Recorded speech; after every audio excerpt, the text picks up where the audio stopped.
पाक फ़ौज क़ौमी सलामती जे मामलनि ते इत्तिफ़ाक़ राय वक़्त जी अहम ज़रूरत क़रार ॾेई छॾियो। DGISPR लेफ्टिनेंट जनरल अहमद शरीफ़ चौधरी सां क़ौमी बयानियो जोड़ण लाइ क़ाइम क़ौमी पैगाम अमन कमेटी NPAC GHQ में मुलाक़ात कई। मुलाक़ात दौरान पाक फ़ौज सां यकजहती ऐं रियासत दुश्मन बयानीअ ख़िलाफ़ गॾियल अज़्म जो इज़हार कयो वियो। NPAC फ़ितना अल ख़ारिज ऐं अफ़गान तालिबान जी मज़म्मत कंदे चयो त दहशतगर्दी जो को बि जवाज़ नाहे।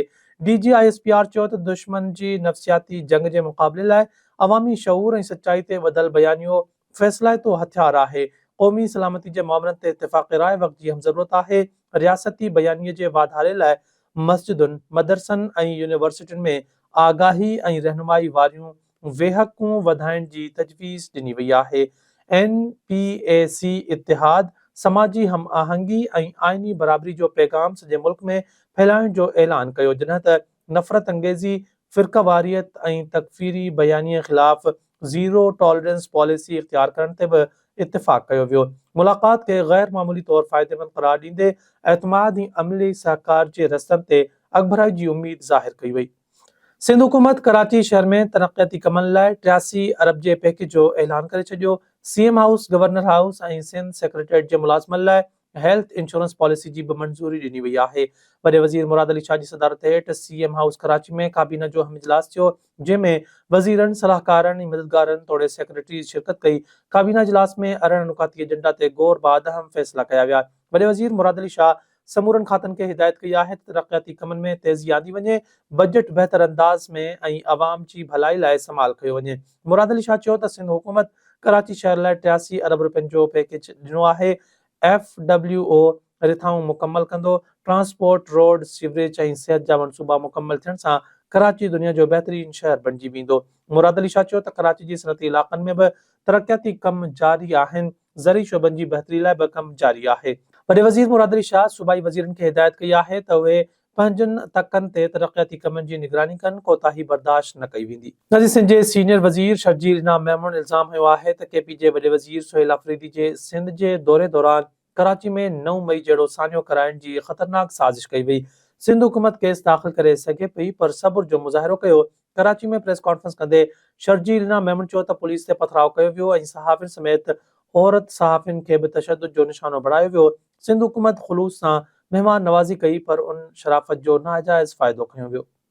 सरदार अली गौहर ख़ान महर रुस्तम वाक़े में क़त्ल थियल घोट अल्ताफ़ महर जे वारसनि वटि पहुची उज़ुर ख़्वाही कई ऐं हमदर्दी जो इज़हार कयो। मीडिया सां ॻाल्हाईंदे अली गौहर महर चयो त क़बीलाई तकरारनि ऐं ॾोहारियुनि में फ़र्क़ु आहे।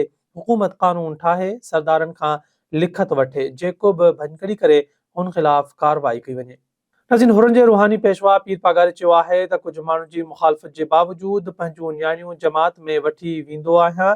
जमात जा ॿार मुंहिंजा बचा आहिनि, अहिड़ी रीति मुंहिंजा बचड़ा अव्हां जा आहिनि।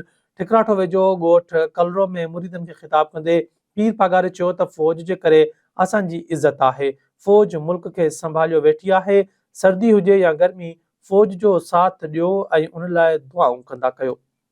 दरगाह मुंहिंजे हवाले थी, दरगाह मां वटि अमानत आहे, जमाई मां वटि अमानत आहे। मूंखे बारी ताला खे मुंहुं ॾेखारिणो आहे। जॾहिं दरगाह मुंहिंजे हवाले थी त मां नंढो त ॿार जमायत में घुमंदो त मां इहो ॾिसंदो, नौजवान वई मासूम ॿार तकलीफ़ में ॿार हूंदा, कोई वण जे वेठो हेठि वेहंदो, कोई किथे वेहंदो। मां ईंदे ई अॻु में जमायत खाने जो शुरू करायो कमु। बल्दिया उज़्मा कराची में टैंकर्स ऐं हाइड्रेंट्स ज़रिए पाणी जी फ़राहमी ख़त्म करण जो फ़ैसिलो करे वरितो आहे।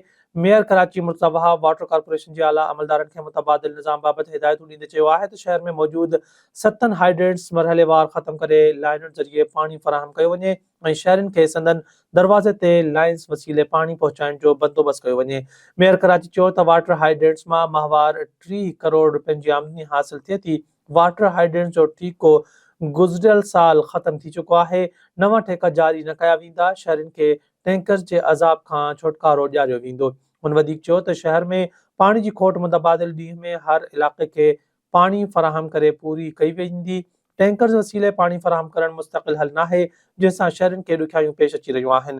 ॿिए पासे बल्दिया उस्मा कराची में वॾे पैमाने ते माली सुधारा आणण जो बि फ़ैसिलो कयो वियो आहे। मेयर कराची मुर्तज़ा वहाब सां FABS डायरेक्टोरेट ऐं कंट्रोलर जनरल ऑफ अकाउंट्स जे वफ़द मुलाक़ात कई, जंहिं दौरान माली इंतज़ामी मामलनि बाबति तफ़सीली ब्रीफिंग ॾिनी वई।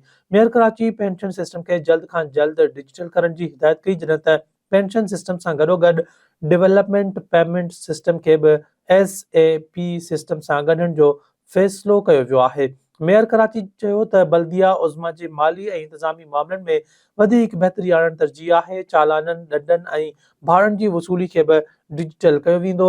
वफ़द पारां ट्रीटमेंट प्लान ऐं ॿियनि सीड़पकारी मंसूबनि बाबति पिणु ब्रीफिंग ॾिनी वई, जंहिं ते मेयर कराची जल्द खां जल्द जामे प्लान तैयार करे कमु शुरू करण जी हिदायत कई आहे। थाणो बुला खान में पुलिस डॉक्टर चेलाराम जे घर में लॻल धाड़े जा 6 जवाबदार गिरफ़्तार करे चोरी थियल सामान हथ करण जी दावा कई आहे। SSP जामशोरो प्रेस कॉन्फ्रेंस कंदे चयो त करोड़े रुपयनि जी मालियत जो चोरी थियल सामान ऐं रोक रक़म हथ कई वई आहे।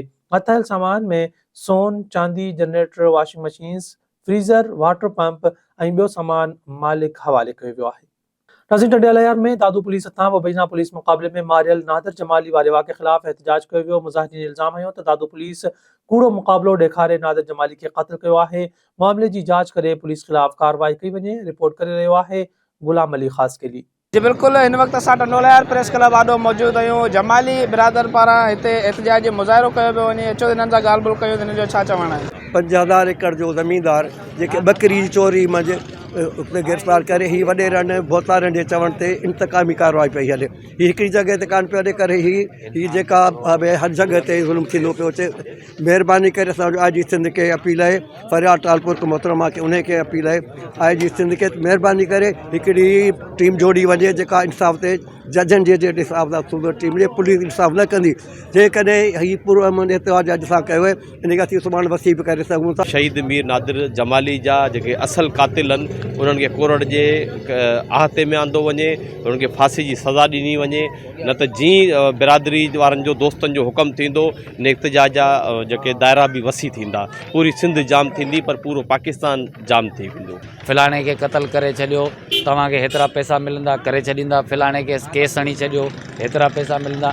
ही असल में असांजे जेको ईअं खणी सम्झो त असांजे बच्चनि जो खून विकिणणु चाहिनि पिया, पर ईअं कॾहिं कोन थींदो। असां इंशाअल्लाह शहीद नादिर जमाली जे खून जे इंसाफ़ जे लाइ सॼी सिंध में सरापा एहतजाज थींदासीं ऐं इंशाअल्लाह इंसाफ़ वठी पोइ दम वठंदासीं। बिल्कुलु, तव्हां हिननि जो ॻाल्हियूं ॿुधियूं। हिननि जो चवणु आहे मीर नादिर जमाली जा अगरि कातिल फौरी गिरफ़्तार न थिया त एहतजाज जो जेको दाइरो आहे उहो वधायो वेंदो।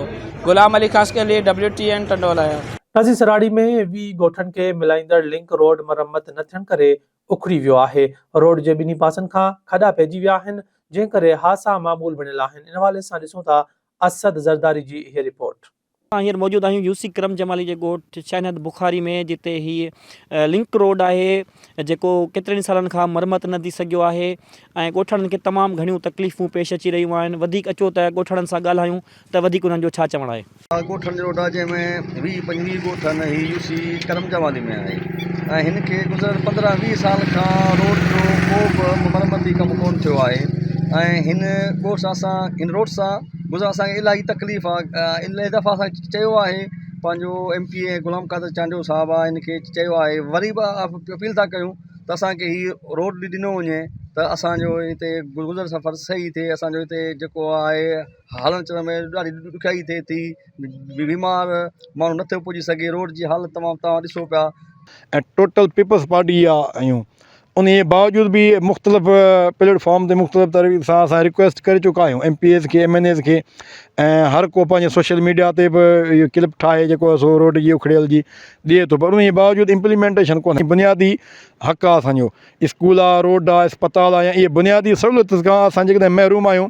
हाणे के गाॾियूं आहे या बाइक आहे या कार आहे, हेॾा जेके ॻोठाणा वञनि था त मतिलबु जेको 5 मिंटनि जो सफ़र आहे उहो 15 मिंटनि में थिए थो ऐं मरीज़ आहे वग़ैरह को गाॾियुनि जी हालत सफ़ा नाकारा थी वई। मुतालबो छा कंदो तव्हां गवर्नमेंट खां? रिक्वेस्ट इहा आहे रोड ठाहे ॾियो, ॿियो असांखे छा खपे। बिल्कुलु माना टुटल आहे। स्कूल जा माना ॿार हुजनि या अस्पताल मरीज़ हुजनि, गाॾियूं असांजूं माना तबाह थी वियूं आहिनि। ॿुध न, रोड माना ठहे ई कोन थो।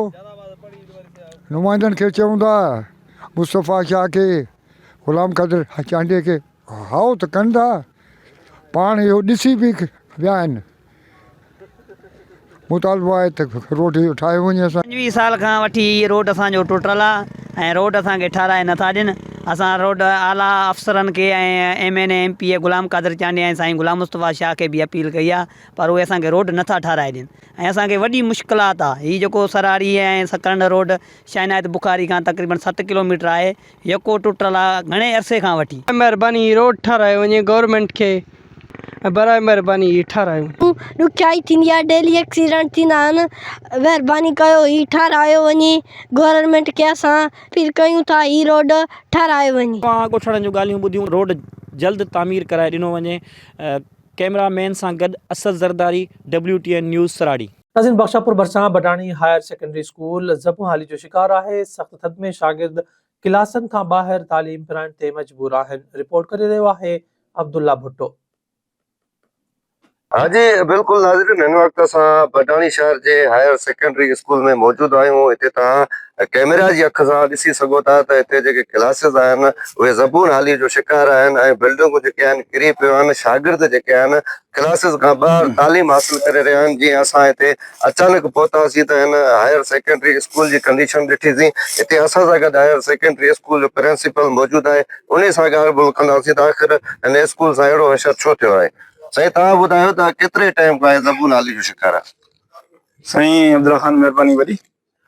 हाणे अर्ज़ी आहे त मुंहिंजे हिते काउंसलर खे तक़रीबन 2 हफ़्ता थिया आहिनि। इन पोजीशन में जेका इन 2 हफ़्तनि में छड़ो 2 हफ़्तनि में मां न आयो आहियां, पर मां हिते अॻु में 2006 खां 17 ताईं हिते मां उस्ताद बि रही वियो आहियां। उन जे स्कूल जी पोजीशन ई बहरहाल ईअं न हुई जेका मुंहिंजी हाणे मिसाल तौर प्रिंसिपल जी पोजीशन में हाणे अची मां पोजीशन ॾिठी आहे अची। एतिरी ज़बून हाल आहे, एतिरो हाल आहे जो मां सम्झां थो त शायदि ॿारनि त हुनजो ज़हन वीचारनि जो नंढो आहे, पर असां पाण मेच्योरिटी जे हिसाब सां सभु कुझु ऑब्ज़र्व कयूं था, ॾिसूं था त असां पाण बि साइको मरीज़ थी विया आहियूं। इन बिल्डिंग जो एॾो ज़बून हाल ॾिसी करे ऐं पंहिंजूं ऑफिसूं जेकॾहिं तव्हां इहे विज़िट कंदो, इहे क्लास रूम्स हाल जॾहिं तव्हां हुनखे ॾिसंदो उन में ई तव्हां महसूसु कंदो अंदरि कंडीशन कहिड़ी आहे, या अंदरि जेके उस्ताद जेके पढ़ाईंदा उनजो थीम कहिड़ो कमु कंदो, उनजो ज़हन कहिड़ो कमु कंदो, ऐं ॿार जेके लर्निंग कंदा उनजो ज़हन लर्निंग जे पासे हूंदो या छड़ो पंहिंजे प्रोटेक्शन जे पासे बि हूंदो। बिल्डिंग नई असांखे ॾियनि। केतिरा क्लास रूम आहिनि साईं? केतिरा तक़रीबन क्लास हिते 11-12 क्लास रूम ए बी करे असां कया आहिनि, जेका हाणे क्लासनि जे इन किरण जे करे असांजी मजबूरी आहे। ॿार हिकिड़ा त ॿार बि वेठा आहिनि जा हिन क्लासनि वारा। ऐं ॿिए नंबर ते ॻाल्हि इहा आहे त जेका ॿिया हिकिड़े क्लास हिते ज़बून हाल आहिनि, उहे ज़बून हाल में कंहिं क्लास में वेहण जहिड़ा न आहिनि, उहे असां AB वारा टोड़े करे हिकु क्लास में मजबूर थिया आहियूं विहारण ते। तो मक़सद जी ॻाल्हि या त बिल्डिंग नई थी वञे, इहो प्रोजेक्ट वॾो आहे, पर जेकॾहिं वॾो इहो नथो थिए फौरन त असांखे घटि में घटि इहा शइ थिए त हिन स्कूल खे रिपेयर कराए ॾियनि, जेका असांजो इहो ज़हन जो जेको थ्रेड आहे या जेको हुननि जो ज़हन ते तासरात आहिनि ॿारनि जे ते उस्तादनि ते जेको ख़ौफ़ आहे इहो डरो थिए। हाँ जी बिल्कुलु, हिते तव्हां प्रिंसिपल जूं ॻाल्हियूं ॿुधियूं, हुननि जो इहो चवणु आहे त हिते शागिर्द जेको आहे ख़ौफ़ सबबु स्कूल बि नथा अचनि ऐं ज़बून हाली जेका आहे इहा ख़तरे वारी सूरत हाल आहे, जहाँ थधि में जेके शागिर्द आहिनि उहे क्लासिस खां ॿाहिरि तालीम हासिल करण ते मजबूर आहिनि। हुननि वस वारनि खां मुतालबो कयो आहे त जल्द खां जल्द जेको आहे त हायर सेकेंडरी स्कूल बडाणी जी तामीरात कराई वञे ऐं जेके ख़दशा आहिनि उहे दूरि कया वञनि।